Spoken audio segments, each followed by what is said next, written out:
Sit down before I have you removed from this property." Marcus Whitfield did not sit down. He stood at the edge of the ballroom in his work boots, still smelling faintly of copper wire and drywall dust, while 300 people in evening wear turned to look at him. The chandeliers above the dance floor threw a warm gold light over silk gowns and tailored jackets, over champagne flutes and centerpieces built from white orchids flown in for the occasion, and none of it, not 1 inch of that room, had been built with a man like Marcus in mind. Preston Calloway smiled the way men smile when they already believe they have won. He looked Marcus up and down, from his scuffed boots to his faded company polo with Whitfield Power Solutions stitched small and plain over the breast pocket, and said it again, louder this time, so the room would remember who said it first. "Somebody call security. There's a maintenance man wandering around my gala." A few people laughed, not everyone, but enough that the sound carried the particular laughter of people who understand exactly which side of a joke they are supposed to be on and are relieved to have been shown so clearly. Marcus Whitfield set his toolbox down on the marble floor. The sound it made was small, deliberate, and it carried further than Preston Calloway's voice had. It was the sound of a man who was not in a hurry, who had nowhere he needed to run to, who had already decided, somewhere in the last 4 seconds, exactly how the next few minutes were going to go. Elijah Whitfield was 12 years old and standing near the dessert table when he heard the man call his father a maintenance man in front of everyone. He put down the small plate of cake he was holding, chocolate ganache slice untouched, and started walking toward his father, jaw already tight the way it got right before he did something he'd get in trouble for. It was Nia, 8 years old, in a dress their father had ironed himself that morning at 6 a.m. because there had been no one else to do it, who grabbed his hand and held him back. Their father had told them once, "If trouble comes, you let me handle it, and you stay where I can see you." Nia had never forgotten it. Elijah, in that moment, almost had. Marcus looked at Preston Calloway for 3 full seconds before he said anything. It was not a nervous silence. It was the silence of a man deciding how much of himself he was willing to spend on a person like this, and concluding, finally, that the answer was exactly enough, and not 1 word more than necessary. Then he said 4 words that made the room go quiet, in a way galas are never supposed to go quiet. "You already know me." To understand why those 4 words landed the way they did, you have to go back 11 years to a 2-bedroom house in Charlotte, North Carolina, where Marcus Whitfield had learned that being right and being believed were 2 very different things, and that a black man in a work uniform could hold every answer in a room and still be the last person anyone thought to ask. Marcus Whitfield was 41 years old. He stood 6'2", kept his hair cut close, and had a scar along his left forearm from a job that had gone wrong in his 20s, back when he was still learning that electricity did not care how careful you thought you were being. He was a master electrician, licensed in 3 states, with 14 years running his own crew under the name Whitfield Power Solutions. 4 trucks, 9 employees, and a reputation in the Charlotte trade for showing up on time and leaving a job cleaner than he found it. Contractors requested him by name. Homeowners left reviews that used the word honest more often than the word skilled, though he was plenty of both. He was raising Elijah and Nia alone. Their mother, Renee, had died 3 years earlier, 7 months after a diagnosis nobody saw coming, in a hospital room where Marcus had held her hand through nights that blurred into each other until there was no difference between one and the next. He remembered the exact shade of blue the hospital blinds turned at 4 in the morning, and he remembered, more than anything else, the last thing Renee had said to him with her eyes open and clear, which was not a goodbye, but an instruction: "Take care of my babies, and don't you dare let this world make them small." After the funeral, after the casseroles stopped coming and the house went quiet, in the particular way houses go quiet when they used to have 4 voices in them and now only have 3, Marcus had made a decision he never spoke about out loud. He was not going to let his children grow up believing that losing their mother meant losing everything that came after her, too. He worked 6 days a week. He coached Elijah's basketball team on Saturday mornings because the league needed a volunteer, and none of the other fathers had raised their hands, and he learned, over 2 seasons, that coaching 11-year-old boys required roughly the same patience as running 3-phase wiring through a house built in 1962, which was to say, an enormous amount, applied without ever once letting it show on your face. He braided Nia's hair badly for the first year. 3 separate YouTube tutorials abandoned halfway through. Nia sitting on a kitchen stool wincing while he apologized under his breath, and then, through a longer series of videos watched at midnight after both kids were finally asleep, not badly anymore. He kept a folder in the kitchen drawer labeled College, handwritten, the ink already fading, and every month, whatever was left after the mortgage and the truck payments and the insurance, he put something into it, even when something was $40, even when it meant his own dinner that week was whatever was left in the pantry. What Marcus did not tell people, because it had never once helped him to tell them, was that before Whitfield Power Solutions, before the trucks and the crew, he had spent 6 years as a systems engineer for a company called Ferrogrid Technologies, designing load-balancing software for regional power distribution. He had been good at it. Quietly, unmistakably good, the kind of engineer whose name showed up in the acknowledgments of other people's patents because he was the one who had actually solved the problem in the whiteboard session while someone else got the credit in the filing. He had left engineering, not because he failed at it, but because the company that owned his work had been acquired, his division had been dissolved, and the severance package had arrived on the same week Renee's diagnosis did. 2 letters, both certified mail, both waiting in the mailbox on the same gray Tuesday. He had read them standing in the driveway and had not been able to say, later, which one he had opened first. He had taken the buyout, gotten his electrician's license within 18 months, through night classes and weekend exams taken in a fog of grief and 2 small children who needed dinner, and built something with his hands that nobody could dissolve out from under him with a single email. He had also, in his last 18 months at Ferrogrid, filed a patent under his own name for an adaptive load-balancing algorithm designed to let residential solar and battery systems talk to the municipal grid without overloading it, a piece of work he had built largely on his own time, in the evenings, because the problem had refused to leave him alone. The patent had been filed quietly, in his name, using a lawyer he paid out of pocket with money he did not, strictly speaking, have to spare. 3 months before the company folded his division. He had never sold it. He had never needed to. Not in the sense of needing to eat, though there had been years when the extra income would have mattered. It sat in a drawer, the way a lot of things about Marcus Whitfield's life sat quietly in drawers, waiting for a moment that had not yet arrived. There was a version of Marcus's life that almost happened instead, one he thought about sometimes on long drives between job sites, radio off, windows cracked.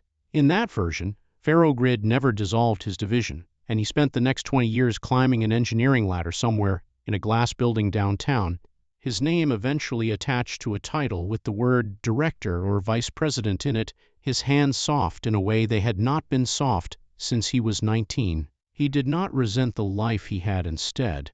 He had built it himself, board by board, panel by panel, and there was a particular satisfaction in work you could point to at the end of a day. A wall that had lights in it now that hadn't had lights in it that morning. But he never fully let go of the 6 years he'd spent solving problems other people got credit for, and he had promised himself, quietly, the week he filed that patent, that whatever else happened to him, that one piece of work was going to have his name on it somewhere, permanently, even if nobody ever noticed for the rest of his life. He nearly didn't file it at all. The lawyer had cost him $2,200, money that, at the time, could have gone toward the roof that was already starting to leak in the back bedroom, or toward the growing list of things a family needs and rarely has all at once. Renee had been the one to tell him to do it anyway. She had looked at the technical drawings spread across their kitchen table, understood almost none of the engineering, and understood completely the thing that mattered, which was that her husband had built something real and somebody needed to write his name on it before the world found a way to forget whose idea it had been. File it, she told him. Whatever else we go without this month, file it. It was, Marcus would think many times in the years after her death, one of the last pieces of advice she ever gave him that he got to actually watch pay off, though it took 7 years in a ballroom full of strangers to do it. Preston Calloway was 48 years old, the founder and chief executive of Calloway Meridian Group, a real estate and infrastructure development firm with holdings across 6 states and a reputation, in certain circles, for getting permits approved faster than anyone thought was strictly possible. He had grown up wealthy, gone to the right schools, and built a career on the specific talent of walking into a room and making everyone in it believe the outcome had already been decided before he arrived. It was a genuinely useful skill in business, the kind of confidence that closed deals other men spent months chasing, and it had made him rich by 35 and powerful by 40. It had also, somewhere along the way, curdled into something else, a conviction that certainty and correctness were the same thing, that a room going quiet when he spoke meant he was right rather than simply loud. He had one rule that his employees learned quickly and never discussed out loud. Preston Calloway did not like to be corrected, and he especially did not like to be corrected by anyone he had already decided did not matter. Calloway Meridian Group had spent 8 months and $11 million developing something called the Meridian Grid Initiative, a residential smart energy rollout meant to be the flagship announcement at that evening's gala, a black-tie fundraiser at the Ashcombe Hotel in Uptown Charlotte. 300 guests, a stage, a countdown clock on a screen behind it reading 4 days until public launch, and a keynote scheduled for 9 o'clock that Preston Calloway intended to deliver himself in a jacket his stylist had chosen specifically because it photographed well under stage lighting. Marcus Whitfield was not supposed to be a guest. He was there because his crew had installed emergency backup lighting for the ballroom 3 days earlier, and one of the panels had thrown an error that afternoon, and the hotel's event manager, a woman named Carol Diaz who had worked with Whitfield Power Solutions for 6 years and trusted no one else with the building's electrical, had called Marcus directly and asked him to come check it before 300 people were sitting in a dark room. He had come straight from a job site with Elijah and Naya in the truck because it was a Friday, and the after-school program had closed early, and there had been nowhere else for them to be. He had fixed the panel in 11 minutes, tested it twice, and was packing his tools to leave, Nia already half asleep against a stack of folded tablecloths near the loading door, when Preston Calloway saw him standing near the stage and decided the evening needed a moment of entertainment before the keynote began. It started small, the way these things always start, small enough that anyone watching could tell themselves later that it wasn't really about what it was about. Preston asked Marcus, in front of the caterers and 2 board members, whether the hotel had actually vetted the people it let wander around during a private event. Marcus said evenly that he was there to fix an electrical fault at the request of the event manager, and he would be gone in a few minutes. Preston smiled and said something about how it must be nice, showing up wherever, whenever. No meetings, no calendar, must be a simple kind of life. Marcus said nothing. He zipped his toolbox. Preston Calloway did not like being ignored, and being ignored by a man in a work polo in front of 2 board members he had spent the last year trying to impress was apparently unbearable. He raised his voice. He asked Marcus if he even understood what the technology on that stage was worth. $11 million, 400 jobs, a rollout across 6 states, or if numbers like that meant anything to a man who fixed light switches for a living. Somebody laughed, quietly, the laugh of someone who wanted Preston to notice they had laughed. Elijah had been standing 40 feet away, holding a plate of cake. He put it down. Marcus, for the first time all evening, looked directly at Preston Calloway instead of past him. He said that he understood exactly what an adaptive load balancing rollout was worth, and that he understood it better than most people in that room did, and that Preston should perhaps be more careful about what he assumed a man in a work polo did and did not know. It was the wrong thing to say if Marcus had wanted the evening to end quietly, and the exactly right thing to say if he wanted it to end honestly. Preston laughed, a short, sharp laugh meant to close the subject, and said that was cute, genuinely cute, a handyman lecturing him about his own company's technology. And then he said the line that put Marcus's toolbox on the floor. "Sit down before I have you removed from this property." Marcus did not sit down. He set the toolbox down instead, and the sound carried, and he said the 4 words that turned Preston Calloway's face from amused to uncertain in under 2 seconds. "You already know me." Preston's smile faltered but did not disappear. He said he had never seen this man before in his life, and gestured at Marcus's polo shirt as if it were the entire argument, as if the stitched company logo settled something. Marcus said that was because Preston had never bothered to learn the name of the engineer whose patent his company's flagship technology was quietly built on top of, 7 years after the fact, without a license, without a royalty, and without ever once checking who still held it. The room, which had been half listening, half performing polite disinterest, went fully silent. Carol Diaz, standing near the stage entrance with a clipboard she had stopped pretending to read, looked up. 2 board members exchanged a glance that Preston did not see because he was still looking at Marcus, and did not stop looking at Marcus for the rest of the exchange, as though turning away first would cost him something he could not afford to lose in front of that particular audience. Preston said that was an absurd accusation, that Meridian Grid's core algorithm had been developed in-house by his own technical team over the past 2 years, and that whoever this man thought he was mistaken. Marcus said the algorithm's adaptive threshold function used a specific weighting method for solar-to-grid handoff that had exactly 1 filed patent behind it in the entire country, filed 7 years earlier under the name Marcus D. Whitfield, and that if Preston wanted to check, the filing number was public record, and Marcus happened to have memorized it the way a person memorizes the one thing that was taken from them and never given back. Preston Calloway did not answer right away. It was the first time all evening his face had done something other than perform confidence.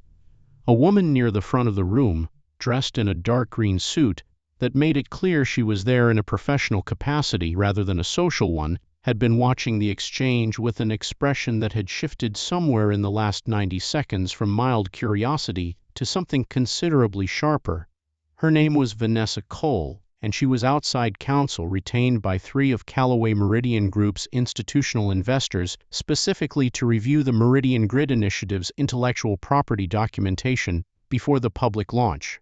She had flagged an inconsistency in that documentation 11 days earlier, a set of filing gaps in the algorithm's chain of ownership that Callaway Meridian's internal counsel had assured her were clerical, nothing substantive, resolved before the gala. She had not been fully satisfied with that answer. She had, in fact, spent the previous weekend rereading the licensing chain 3 times, certain she was missing something obvious, unable to find it. Vanessa Cole was 39 years old, had made partner at her firm 2 years earlier than most of her peers, and had built her entire reputation on a simple, unglamorous habit that some of her colleagues found tedious and her clients found invaluable, which was that she never signed off on a chain of ownership until she had personally traced it back to its origin, no matter how many acquisitions stood between. It was a habit she had developed early in her career, after watching a different firm miss a 9-figure licensing gap because nobody had bothered to check past the 3rd transaction back. She was considerably less satisfied now, watching a stranger in a work polo recite a patent filing number from memory in the middle of a ballroom, because in 11 years of practice she had never once seen a documentation gap confirm itself out loud, unprompted, from the one person who had apparently been quietly wronged by it the entire time. Vanessa stepped closer, close enough to be heard without raising her voice, and she asked Marcus, directly, whether he still held the original patent, or whether it had lapsed, been sold, or been challenged in any proceeding. Marcus said he still held it. He said he had never sold it, never licensed it, and never been approached by Callaway Meridian Group or anyone representing them. Not once, in 7 years. He said it the way he said most things that mattered to him, plainly, without embellishment, as if the facts alone had always been enough and the only thing that had ever been missing was someone willing to ask. Preston, recovering some of his composure the way men like him always recover, some, never all, said this was exactly the kind of nuisance claim his legal team dealt with constantly, opportunists coming out of the woodwork the moment a company's valuation went up, and that he would be happy to have his attorneys review whatever paperwork this man thought he had, through the appropriate channels, at the appropriate time, which was not 4 days before a product launch, in the middle of his own gala. Marcus said that was fair, and that he would be happy to provide it through the appropriate channels, except that the appropriate channels had existed for 7 years, and Callaway Meridian Group had never once used them, not when they licensed the algorithm from a shell technology firm 2 years ago, not when they filed their own supplementary patents building on top of it, and not tonight, standing in front of him, insulting the very engineer whose work was about to launch under his company's name in 4 days. The room had gone fully, uncomfortably silent. Someone near the bar had stopped mid-pour, the bottle tilted and forgotten in their hand. Elijah was still standing by the dessert table, watching his father, and for the first time all evening he did not feel embarrassed. He felt something else entirely, something he would spend years trying to describe accurately and never quite manage, except to say that it was the moment he stopped seeing his father as simply his father, and started seeing him as a man other people did not yet understand they should be afraid of underestimating. Nia, still holding his hand, had gone very still too, the way children go still when they sense that something important is happening even if they cannot name what it is. Preston laughed again, but it came out thinner this time, and he said loud enough for the nearby tables to hear that this whole scene was beneath him, that he had a keynote to prepare for, and that hotel security would be escorting Marcus and his children out of the building within the next 5 minutes. He turned to walk toward the stage, jaw set, the practiced walk of a man who had ended 100 conversations by simply deciding they were over. Marcus let him take 4 steps before he spoke again. He said one sentence quietly, the kind of quiet that carries further than shouting. He said that the countdown clock behind Preston's stage read 4 days until public launch, and that if Preston launched the Meridian Grid initiative in 4 days using an algorithm he had no license to use, Marcus's attorney, standing not 10 feet away, would have a federal injunction filed before the ribbon was cut. Preston Calloway stopped walking. Vanessa Cole had not, in fact, agreed to be Marcus's attorney. She had met him 90 seconds earlier. But she looked at Marcus, and then at Preston, and she said, evenly, that given what she had just heard, and what she already knew from the documentation gaps she'd flagged 11 days earlier, she would be recommending to her clients that the launch be delayed pending an emergency review effective immediately. She said it the way lawyers say things they intend to be quoted back to them later, carefully, precisely, in a voice built to survive a deposition. The word emergency did something to the room that the word lawsuit alone would not have done. 2 board members near the stage were already reaching for their phones. A caterer near the kitchen doors had quietly pulled out hers as well, angled low, recording without being obvious about it. The instinct of a generation that understood a moment like this one did not happen twice. What none of them knew yet, what would not come out until the following week, was the full shape of what Preston Calloway had done, and how close it had come to costing far more than money. 7 years earlier, when Faro Grid Technologies dissolved Marcus's division, the intellectual property portfolio, patents, prototypes, working code, had been sold in bulk to a holding company as part of the acquisition wind-down, the kind of transaction that happens in bankruptcy proceedings where nobody in the room fully understands what they are buying or selling, only that a number needs to be reached by Friday. Marcus's patent, filed independently in his own name 3 months before the dissolution, had never been part of that portfolio. It legally could not have been. But the holding company, either through incompetence or through a decision made by someone who understood exactly what they were doing and decided the risk was worth it, had included a description of the adaptive threshold algorithm in the technical documentation bundled with the sale anyway, attributing the underlying methodology to Faro Grid's research division without naming an individual inventor. A junior analyst at the holding company had flagged the discrepancy at the time in an internal email that would surface months later during discovery, a single line asking whether the named inventor on the original filing needed to be contacted before the documentation went out, and had been told, in a reply 2 sentences long, to move on.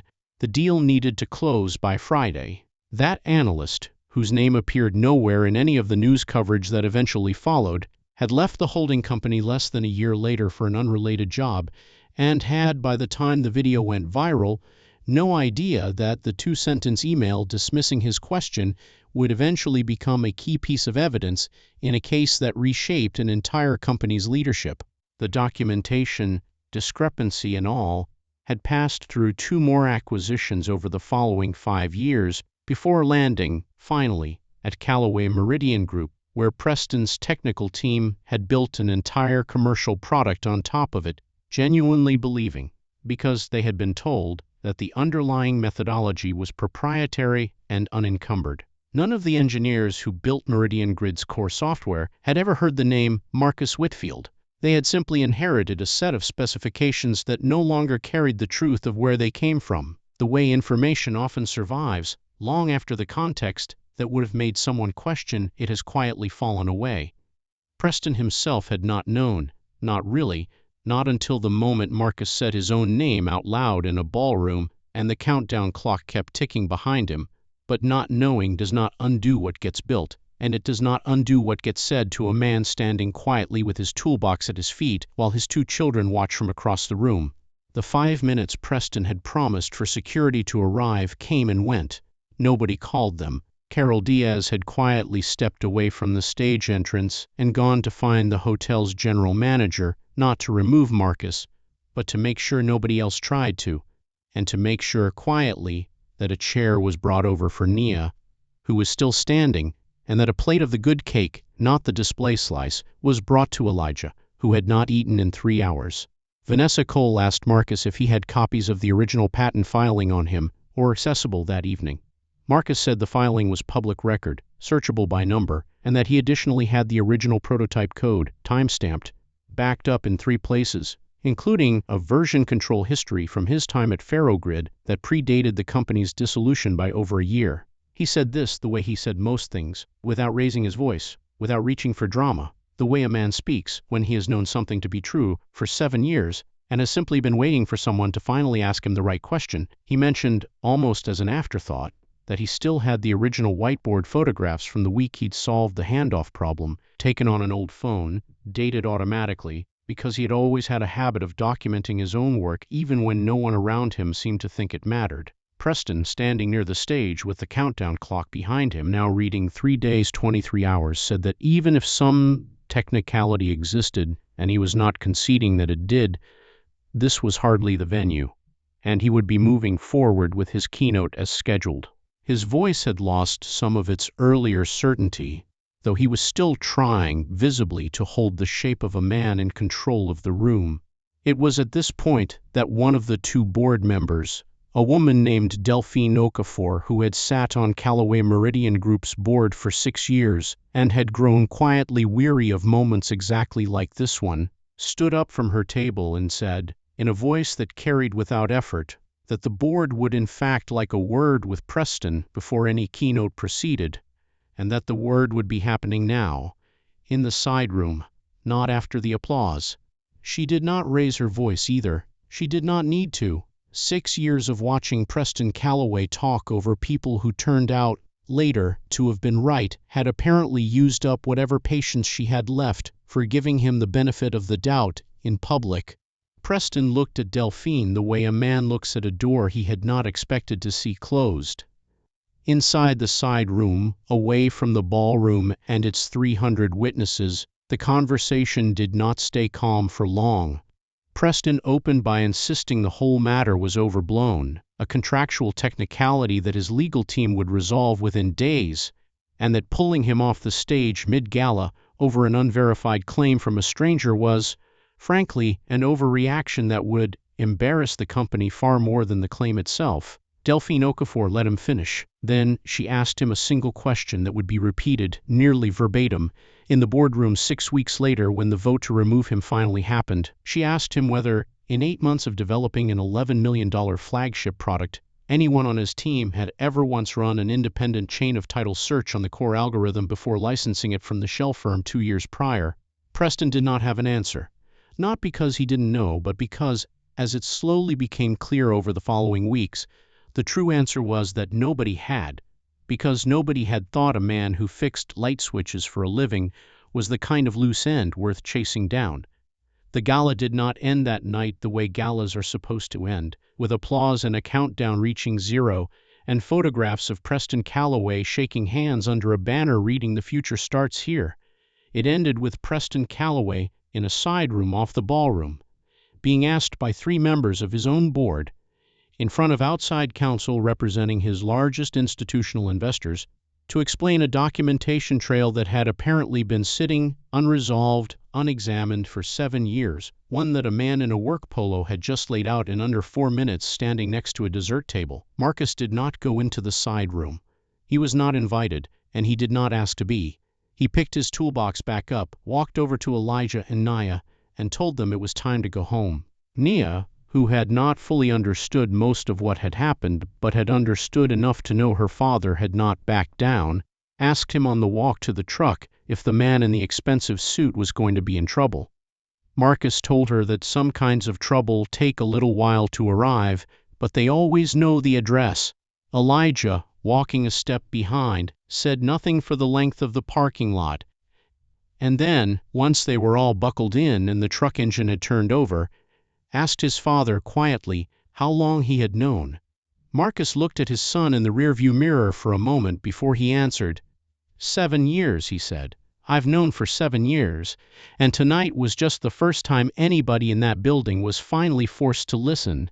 The following Monday, Vanessa Cole's firm formally notified Callaway Meridian Group's board that the Meridian Grid Initiative's core algorithm carried an unresolved 7-year-old patent conflict, that the institutional investors she represented were suspending their portion of launch funding pending resolution, and that continuing toward the scheduled public rollout without resolving it would expose the company to a federal injunction and potential damages that could run into 8 figures once back royalties, willful infringement penalties, and reputational cost were factored in. She copied Marcus on the notification as his own counsel of record, a role she had by that point formally and gladly accepted, having spent the weekend confirming everything Marcus had said in the ballroom against the public filing record, and finding, to her considerable professional satisfaction, that every detail matched.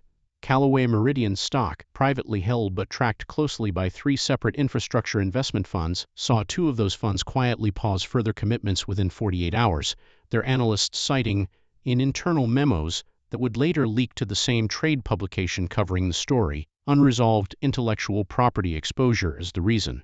A trade publication picked up a version of the story by Wednesday, working from a source inside the gala who had filmed the last 90 seconds of the confrontation on a phone from the back of the room, video that showed clearly, unmistakably, Preston Calloway telling a black man in a work uniform to sit down before being removed from the property, followed by 4 quiet words that had apparently ended his company's launch week before it began. By Thursday, the video had been viewed several million times across 3 platforms, and the caption attached to most reposts read some version of the same sentence. He thought he was talking to the help. People who had never heard of Callaway Meridian Group, who had no idea what a load balancing algorithm even was, watched the 90 seconds anyway, because the shape of the story needed no context. A rich man in a good suit assuming a working man in a polo shirt had nothing to offer him but inconvenience, and being wrong about it in the most public way possible. Preston Calloway's public relations team spent the week trying to reframe the story as a business dispute, a licensing disagreement between professionals, nothing personal, nothing about class or assumption or the particular tone a man uses when he believes the person in front of him does not matter. They drafted 3 separate statements. None of them were released, because none of them survived contact with the actual footage, which showed in Preston's own voice exactly what had happened. It did not work, because the video did not need reframing. The internet, for once, drew the correct conclusion without much help. Marcus did not do interviews that week. He worked. He fixed a transformer fault for a client in Ballantyne on Tuesday, and rewired a kitchen in Dilworth on Wednesday, and coached Elijah's team to a 12-point win on Saturday morning, the same as he had every week for 3 years, whistle around his neck, clipboard forgotten in the truck as usual, when a reporter from a national outlet showed up at his job site asking for comment. Camera crew idling in a rental van across the street, he said, politely, wiping his hands on a rag before he even fully turned around, that he had a panel to finish and a daughter to pick up by 4, and that anything further could go through his attorney. The reporter, to her credit, wrote that down almost word for word, and the resulting piece, when it ran, opened with the line, "The man at the center of the video that ended a CEO's week was too busy fixing someone's electrical panel to talk about it." At Elijah's school that week, the video had already made its way through every group chat in the 8th grade by Monday morning, and Elijah found himself, for the first time in his life, the object of a kind of attention he did not fully know what to do with. Classmates who had never spoken to him before asked if that was really his dad. A teacher he liked pulled him aside gently at the end of first period, not to make a thing of it, just to say that she'd seen it, and that she hoped he was doing okay with all the attention.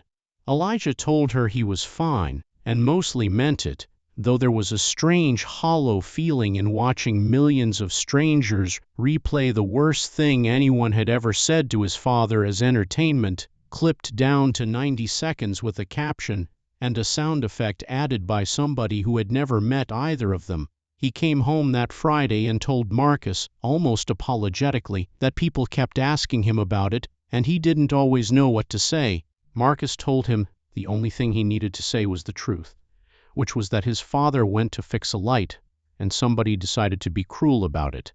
And everything after that was just what happens when cruelty picks the wrong witness. Nia's second-grade teacher called Marcus on Thursday, not with concern, but to say, laughing a little, that Nia had stood up during show and tell, unprompted, and informed the entire class that her father was famous now, and that the man in the video who yelled at him was going to lose his job, and that this was, in Nia's words, what happens when you're mean to people who fix things. Marcus laughed for the first time all week when he heard that story, standing in his kitchen with the phone against his ear, dinner half made on the stove behind him. Not everyone online was kind. There were comments, plenty of them, insisting Marcus had staged the confrontation for attention, or that he was exaggerating a patent claim to shake down a wealthy company, or worse, comments that had nothing to do with the patent at all, and everything to do with the fact that a black man had refused to be spoken to that way in front of witnesses, comments that made clear some people had watched the same 90 seconds and drawn the opposite conclusion entirely. Marcus did not read most of them. Carol Diaz, who had appointed herself, without being asked, the unofficial keeper of Marcus's phone notifications that week, made sure of it, quietly muting things before he had a chance to see them, telling him only that the numbers, on balance, were overwhelmingly in his favor, and that the rest wasn't worth the space in his head.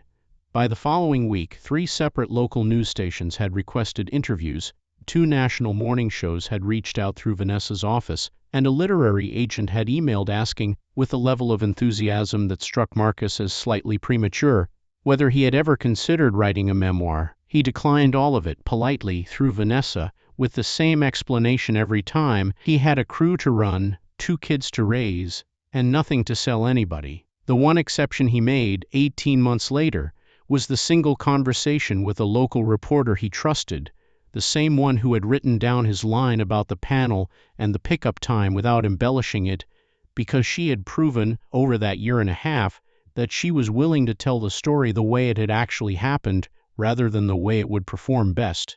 The legal resolution took 6 weeks. Calloway Meridian Group, facing a choice between a protracted federal case they were very likely to lose, discovery that would have exposed the documentation trail in excruciating detail, and a negotiated settlement, chose the settlement over the loud objections of Preston Calloway, who wanted to fight, and the quieter, more decisive objections of Delphine Okafor and the rest of the board, who did not. The first session, in the 3rd week, went nowhere. Calloway Meridian's outside litigators arrived with a proposal that offered Marcus a modest lump sum in exchange for a full release of claims and a non-disclosure agreement covering the entire dispute, an offer built on the assumption that a man who fixed electrical panels for a living would take a number that looked large to him and disappear quietly. Vanessa rejected it within 4 minutes of the meeting starting, before the other side had even finished their opening remarks, and told them, evenly, that her client had waited 7 years for his name to be attached to his own work, and had no intention of trading that recognition away for a check, with a silence clause stapled to it. The second session a week later produced a slightly improved number and the same silence clause. Vanessa rejected that one too. By the third session, Callaway Meridian's legal team had finally done what they should have done from the beginning, which was to actually calculate the exposure if the case went to trial. Discovery included, reputational damage included, and arrived at a number considerably larger than anything they had offered so far. The fourth session was where the real terms were built, over 11 hours spread across 2 days.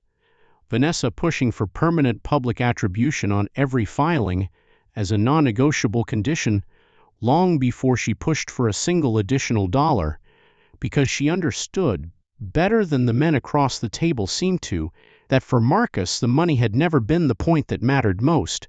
Marcus was granted a retroactive licensing agreement covering the 7 years the algorithm had already been in commercial use across 2 of Callaway Meridian's prior products, plus an ongoing royalty on the Meridian Grid initiative going forward once it eventually launched, delayed by 4 months, under Marcus's name attached to the original patent, publicly, permanently, in every filing from that point forward.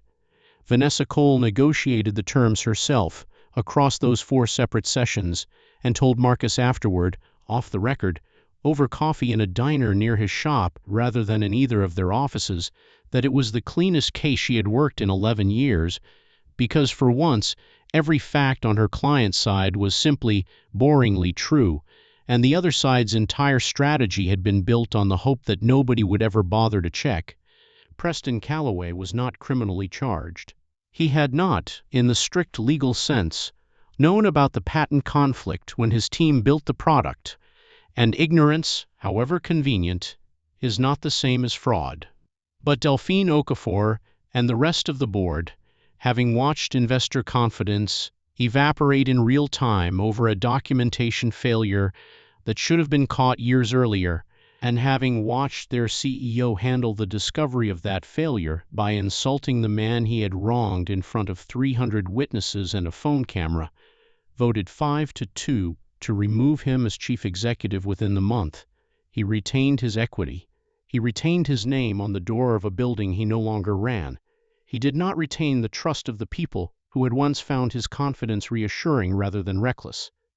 And in the specific way that industries remember these things, he did not retain much of his standing either. Marcus used the settlement carefully, the way he did most things.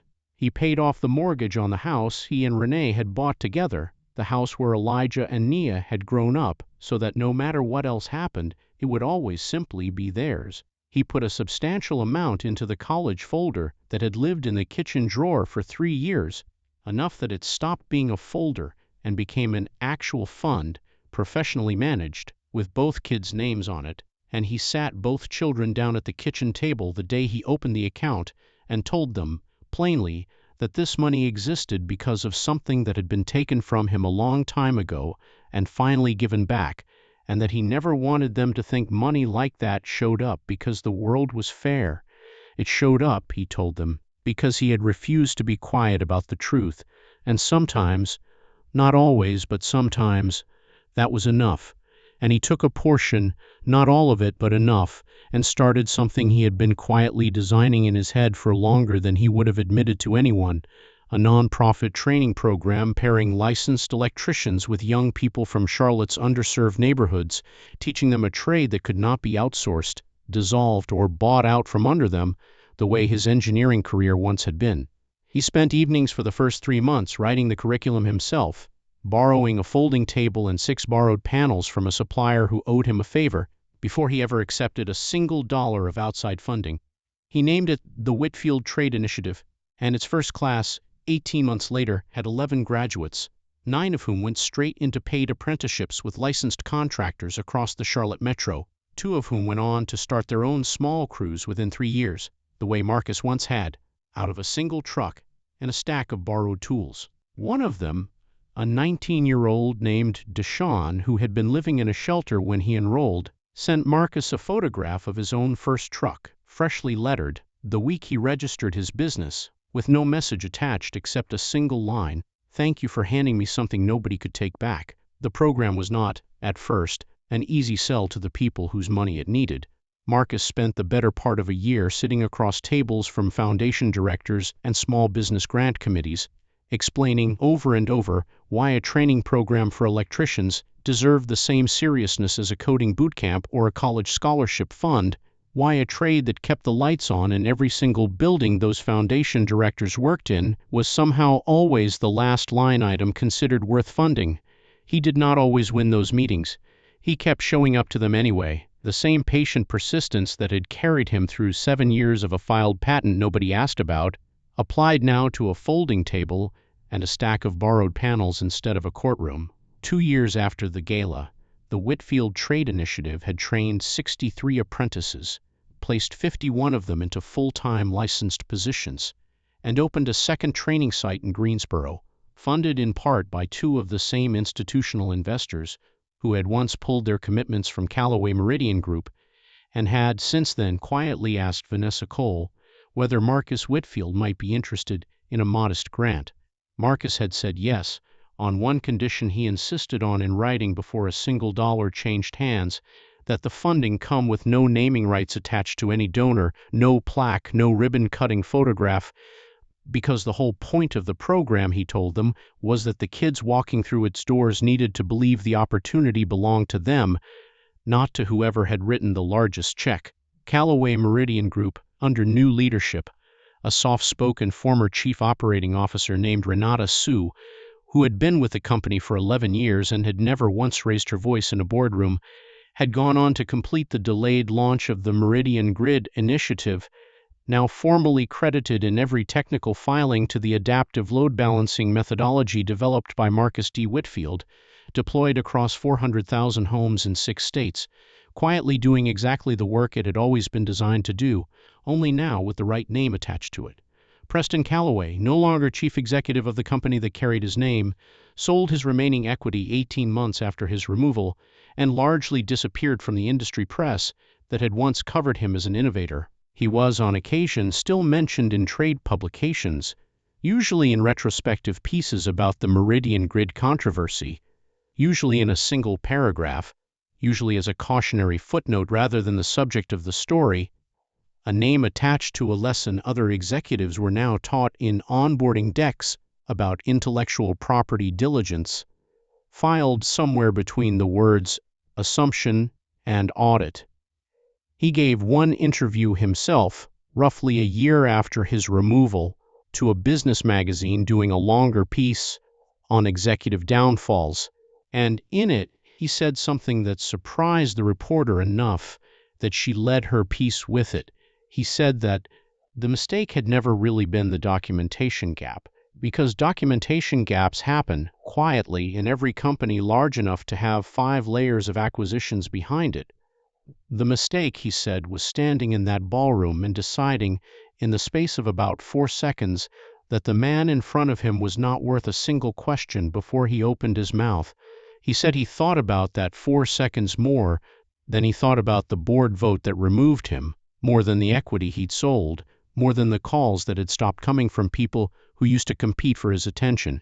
He did not use the interview to ask for sympathy, and the reporter, to her credit, did not offer any framing that suggested he deserved it. It ran as what it was, a quiet, late accounting from a man who had finally done the arithmetic on his own certainty and did not like the number it produced. Delphine Okafor, asked once at an industry panel about the vote to remove him, said only that the board's job had never been to punish Preston Calloway for being wrong. It had been to protect a company from a leader who, given clear evidence that he was wrong, chose to keep being loud about it instead. That distinction, she said, was the entire difference between an honest mistake and a pattern, and patterns were the only thing a board could actually act on. Elijah Whitfield turned 15 the spring the second training site opened in Greensboro, and he had started, without being asked, showing up to the Charlotte site on Saturday mornings before his own basketball practice, watching his father teach conduit bending to teenagers only a few years older than himself. Occasionally meant something in that building. He had, by then, memorized the patent filing number himself, the way some kids memorize batting averages, not because anyone asked him to, but because it felt, to him, like a piece of family history worth keeping close. He no longer needed anyone to explain to him what his father did for a living. He had stood in that ballroom. He had watched it happen. He understood. in a way most 15-year-olds do not yet have occasion to understand about their own fathers, that quiet did not mean weak, and that a man could stand perfectly still, holding nothing but a toolbox, and still be the most dangerous person in the room. Dangerous not in the way that hurts people, but in the way that simply refuses permanently to be erased. Naya was 10 now, and she had taken to telling people, when asked what her father did, that he fixed the electricity in people's houses and also taught other people how to fix electricity in their houses. And also there was a video of him one time that a lot of people watched. She said it with the same casual confidence she used to describe anything else about her life: homework, her friends at school, the dog they had finally gotten the year before, because to her it was simply one more true fact about her father, filed neatly alongside the others. She did not fully understand the scale of what that video had meant. The company that had nearly launched a product built on her father's uncredited work, the board seats that had turned over because of it, the 63 apprentices whose lives had shifted direction because of the money that came after. She understood, simply and completely, that her father did not sit down when a rich man told him to, and that this seemed, to her, like the correct way for a person to be.